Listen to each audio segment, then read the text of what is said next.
So I'm Linda, and I work with couples who are struggling with disconnection.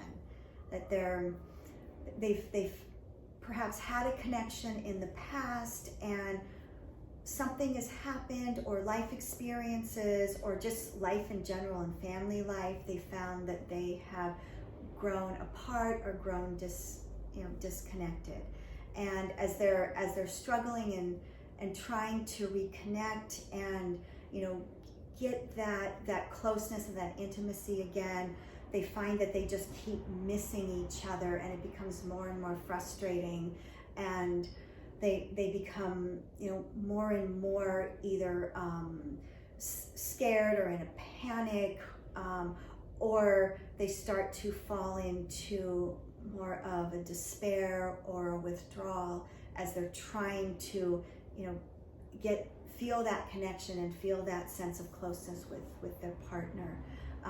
And what happens so often is one partner's attempt to gain closeness or to feel close to the other or get that connection is the thing that actually is the exact thing that actually starts to push the other partner away. So we often see that type of dynamic.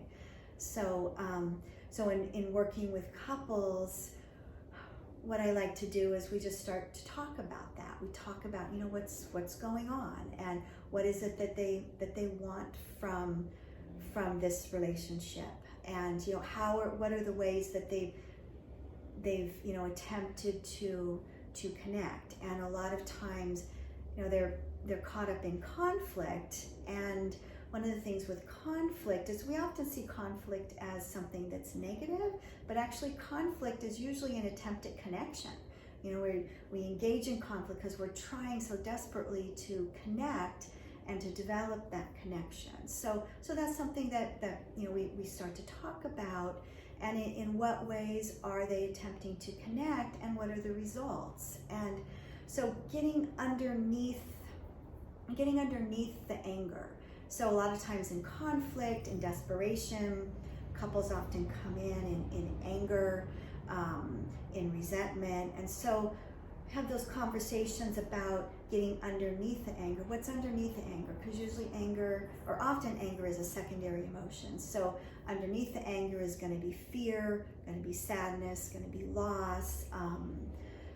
And so getting underneath that and sharing those softer feelings with each other, they're going to build a sense of connection, and then start to create empathy for the other person.